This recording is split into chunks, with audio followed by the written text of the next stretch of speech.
Hello friends, आज हम पढ़ेंगे गैमेटोजेनेसिस। क्या होता है गैमेटोजेनेसिस और क्या इसकी प्रोसेस रहती है, इसको हम डिटेल डिस्कशन में पढ़ेंगे। गैमेटोजेनेसिस का मीनिंग होता है द फॉर्मेशन ऑफ गैमेट्स। क्या होता है? Formation of gametes. क्या होते हैं गैमेट्स? एक तो होता है ओवम और दूसरा कौन है? स्पर्म।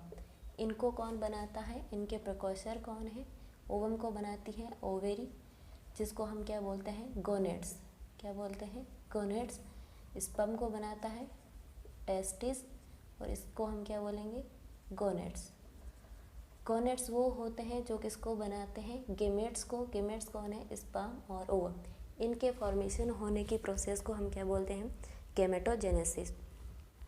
गैमेटोजेनेसिस के अंदर हम दो प्रोसेस को पढ़ेंगे। ओवम को बनाने वाली जो प्रोसेस है उसको हम बोलेंगे oogenesis, और जो स्पर्म को बनाने वाली प्रोसेस है उसको हम बोलेंगे स्पर्मेटोजेनेसिस।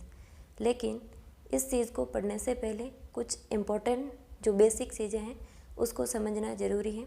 उसको समझने के बाद में हम oogenesis और स्पर्मेटोजेनेसिस को डिटेल में डिस्कस करेंगे। हालांकि सेल डिवीज़न आज हमारा टॉपिक नहीं है, लेकिन इसके बारे में कुछ ज़्यादा डिटेल नहीं, कुछ दो लाइनें पढ़ेंगे क्या होता है सेल डिवीज़न और हमारे गैमेटोजेनेसिस के अंदर कौन सा सेल डिवीज़न होगा।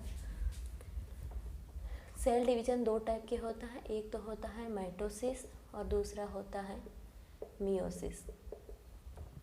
माइटोसिस को हम हिंदी में बोलते हैं समसूत्री विभाजन और मियोसिस को हम बोलते हैं अर्धसूत्री विभाजन। माइटोसिस जो है वो एक स्टेप में कंप्लीट हो जाता है, यानी कि वन स्टेप के अंदर कंप्लीट होने वाला है।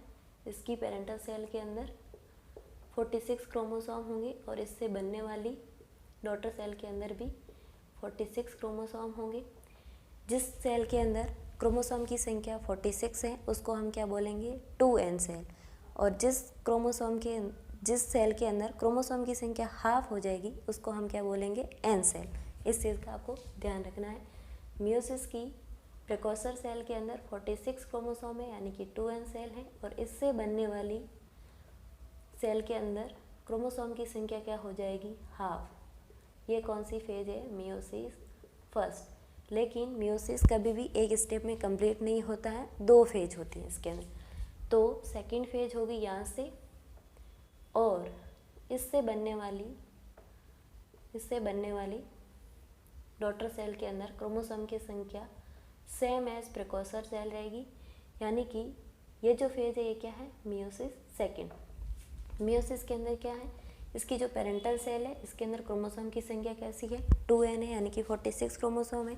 लेकिन मियोसिस फर्स्ट के अंदर क्या हुआ? क्रोमोसोम की संख्या हाफ हो गई। और ये सवाल कई बार एग्जाम में पूछा जाता है कि मियोसिस की कौन सी फेज के अंदर क्रोमोसोम की संख्या हाफ हो जाती है। आपको जवाब देना है मियोसिस फर्स्ट के अंदर। लेकिन मियोसिस सेकंड के अंदर क्रोमोसोम की संख्या हाफ नहीं होगी, सेम एज पेरेंटल सेल रहेगी। यानी कि इनको बनाने वाली कौन सी सेल है? पेरेंटल सेल ये है। इसके क्रोमोसोम कितने हैं? 46। और इनसे जो सेल बनी है इसमें क्रोमोसोम की संख्या कितनी हो गई? हाफ, यानी कि 23 और 23। लेकिन अब इन दोनों को बनाने वाली ये दोनों सेल है, इनके अंदर 23 है, तो इससे बनने वाली जो 4 डॉटर सेल है इनके अंदर भी 23 क्रोमोसोम होंगे। यानी कि मियोसिस फेज फर्स्ट के अंदर क्रोमोसोम की संख्या हाफ हो जाती है और ये दो स्टेप में कंप्लीट होता है। और हमारे जो गैमेटोजेनेसिस है उसके अंदर कौन सा गैमेटोजेनेसिस के अंदर कौन सा सेल डिवीज़न होता है? मियोसिस। और माइटोसिस की बात करें तो हमारी पूरी बॉडी के अंदर जो सेल डिवीज़न चलता है उसका क्या नाम है? माइटोसिस। और जब भी आपको कभी सवाल पूछा जाए कि ह्यूमन बॉडी के अंदर कौन सा सेल डिवीज़न चलता है, आपको जवाब देना है माइटोसिस। लेकिन अगर आपको पूछे ह्यूमन बॉडी के अंदर गैमेटोजेनेसिस के अंदर कौन सा प्रोसेस चलता है, कौन सा सेल डिवीज़न होता है, आपको जवाब देना है मियोसिस। ये हमारा समझना ज़रूरी था गैमेटोजेनेसिस से पहले। इवन अगर आपको पूछे कैंसर सेल के अंदर कौन सा सेल डिवीज़न होता है, तो भी कौन सा सेल डिवीज़न होगा? माइटोटिक सेल डिवीज़न होगा, क्योंकि उस सेल की मॉर्फोलॉजी चेंज होगी, उसका कलर चेंज हो जाएगा, बहुत कुछ चेंज हो जाएगा, बहुत सारी एबनॉर्मलिटी आ जाएगी। लेकिन उसके अंदर सेल डिवीजन कौन सा रहेगा, माइटोसिस। अब इसको समझने के बाद हम एक फ्लो चार्ट को लिखेंगे गेमेटोजेनेसिस के लिए, जिसके अंदर पूरे गेमेटोजेनेसिस का निचोड़ है। इसको समझने के बाद आपको oogenesis और स्पर्मेटोजेनेसिस इजीली समझ में आ जाएंगी। इस फ्लो चार्ट को मैं बनाती हूँ। इसके अंदर 5 आदमी इन्वॉल्व होते हैं और क्या करते हैं, 4 स्टेप में काम करते हैं। 5 लोग इन्वॉल्व होते हैं और 4 स्टेप में काम करते हैं। पहला कौन है, जर्म सेल। दूसरा कौन है, स्पेशल सेल। कौन है, स्पेशल सेल। तीसरा कौन है, प्राइमरी सेल। कौन है, प्राइमरी सेल। फोर्थ वन कौन है, सेकेंडरी सेल। कौन है, सेकेंडरी सेल। पांचवा कौन है, मैच्योर सेल। Mature cell. पहला कौन है, जर्म सेल। सेकंड कौन है, स्पेशल सेल। तीसरी कौन है, प्राइमरी सेल। चौथा कौन है, सेकेंडरी। और पांचवा कौन है, मैच्योर सेल। अब देखना, जर्म सेल और स्पेशल सेल के बीच में जो डिवीजन होगा वो कौन सा होता है, माइटोसिस। और जब माइटोसिस होगा तो बनने वाली सेल कैसी होगी, उसके क्रोमोसोम के नंबर कैसे होंगे, 2n यानी कि 46। इसका मतलब स्पेशल सेल के अंदर क्रोमोसोम की संख्या कितनी है, 46, और ये क्या है, 2n। स्पेशल सेल और प्राइमरी सेल के बीच में जो सेल डिवीजन चलता है वो कौन सा है, माइटोसिस। यानी कि ये भी कैसी सेल है, 46 क्रोमोसोम वाली है और 2n सेल है। प्राइमरी सेल और सेकेंडरी सेल के बीच में जो सेल डिवीजन चलता है वो होता है मियोसिस फर्स्ट। यानी कि जब प्राइमरी सेल से सेकेंडरी सेल बन रही है तो सेकेंडरी सेल कैसी सेल हो गई, मियोसिस फर्स्ट के अंदर क्रोमोसोम की संख्या हमने देखा था क्या हो गई थी, हाफ। तो ये कैसी सेल हो गई, एन सेल, यानी कि 23 क्रोमोसोम वाली। सेकेंडरी सेल और मैच्योर सेल के बीच में जो सेल डिवीजन होता है वो होता है मियोसिस सेकेंड। यानी कि ये भी कैसी होगी, सेम एज पेरेंटल सेल रहता है मियोसिस सेकेंड के अंदर, तो ये भी कैसी सेल होगी, एन सेल, और 23 नंबर क्रोमोसोम रहेंगे। और मैच्योर सेल कौन होती है, हम सबको पता है, ओवम एंड स्पर्म। 5 लोग इन्वॉल्व हुए थे, germ cell, special cell, primary cell, secondary cell और मैच्योर सेल। जर्म सेल और स्पेशल सेल के बीच में कौन सा सेल डिवीजन हुआ, माइटोसिस। यानी कि कितने क्रोमोसोम है बनने वाली सेल के, 46, यानी कि वो कैसे सेल है, 2n सेल। फिर स्पेशल सेल और प्राइमरी सेल के बीच में भी कौन सा सेल डिवीजन हुआ, माइटोसिस। यानी कि बनने वाली सेल कैसी होगी, सेम एज पेरेंटल सेल, यानी कि 46 नंबर क्रोमोसोम वाली, यानी कि वो भी 2n वाली। फिर प्राइमरी सेल और सेकेंडरी सेल के बीच में जो सेल डिवीजन हुआ वो कैसा हो गया, क्रोमोसोम की नंबर हाफ हो गए मियोसिस फर्स्ट के अंदर, इसलिए ये कैसी हो गई, 23 नंबर क्रोमोसोम वाली और एन सेल। इस सेकेंडरी सेल और मैच्योर सेल के बीच में कौन सा सेल डिवीजन चला, मियोसिस सेकेंड, ये कैसी हो गई, सेम एज पेरेंटल सेल, यानी कि 23 नंबर क्रोमोसोम और एन सेल। अब समझना, जब हम स्पेशल सेल की बात करेंगे तो मेल के अंदर स्पेशल सेल कौन होगी, स्पर्मेटोगोनिया। फीमेल के अंदर कौन होगी, oogonia। कौन होगी, oogonia। प्राइमरी सेल के अंदर अगर हम फीमेल में बात करें तो फीमेल में कौन होगी, प्राइमरी oocyte।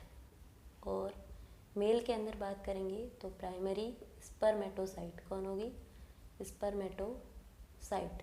जब हम सेकेंडरी सेल की बात करेंगे फीमेल के अंदर तो क्या होगा, सेकेंडरी oocyte।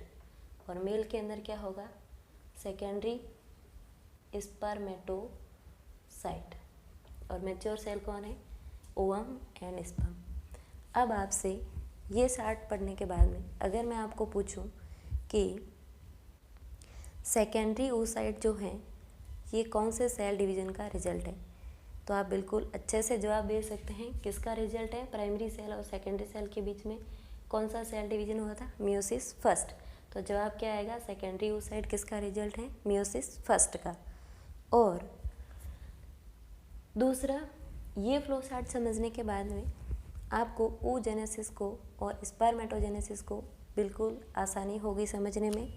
लेकिन इस फ्लो चार्ट को क्या रखना है, माइंड में रखना है, सेल डिवीज़न को माइंड में रखना है। कौन से डिवीज़ में क्रोमोसोम के नंबर हाफ हो रहे हैं, कब हो रहे हैं, और हमारे गेमेटोजेनेसिस के अंदर कौन सा सेल डिवीज़न चलता है। ये फ्लो चार्ट एक बार ध्यान से और समझ लो कि इसके अंदर 5 लोग इन्वॉल्व होते हैं, 4 स्टेप में काम करते हैं। पहला कौन है? Germ cell, special cell, primary cell, secondary cell और मैच्योर सेल। जर्म सेल और स्पेशल सेल के बीच में माइटोसिस होता है, इसीलिए इसके सेल के नंबर कितने होंगे क्रोमोसोम के? 46। इसको हम क्या बोलेंगे? 2n। स्पेशल सेल और प्राइमरी सेल के बीच में सेल डिवीजन कौन सा होगा? माइटोसिस। और क्या होगा? सेल के अंदर क्रोमोसोम के नंबर कितने होंगे? 46। इसको हम क्या बोलेंगे? 2n cell. फिर प्राइमरी सेल और सेकेंडरी सेल के बीच में क्या होगा? मियोसिस फर्स्ट, और इसके अंदर क्रोमोसोम के नंबर हाफ होकर के कितने हो जाएंगे? n सेल, यानी कि 23 क्रोमोसोम वाली सेल बन जाएगी। सेकेंडरी सेल और मैच्योर सेल के बीच में कौन सा कंप्लीट होगा? मियोसिस, यानी कि यहाँ पे क्या हुआ है? मियोसिस। इससे पहले कौन सा चला था? माइटोसिस। फिर हम जब स्पेशल सेल फीमेल के अंदर कौन सी होगी? oogonia, और मेल के अंदर कौन होगी? स्पर्मेटोगोनिया। प्राइमरी सेल फीमेल के अंदर कौन होगी? Primary oocyte। मेल के अंदर कौन होगा? Primary spermatocyte. Secondary cell female के अंदर कौन होगी? सेकेंडरी oocyte, और मेल के अंदर कौन होगा? Secondary spermatocyte. और जो मैच्योर सेल से बनेंगे वो कौन होंगे? स्पर्म एंड ओवा। ये क्या होता है? ये फ्लो चार्ट समझने के बाद में आपको बिल्कुल आसानी होगी oogenesis को और स्पर्मेटोजेनेसिस को। उसको हम पढ़ेंगे कल के लेक्चर में, स्पर्मेटोजेनेसिस और oogenesis क्या होते हैं। Thank you.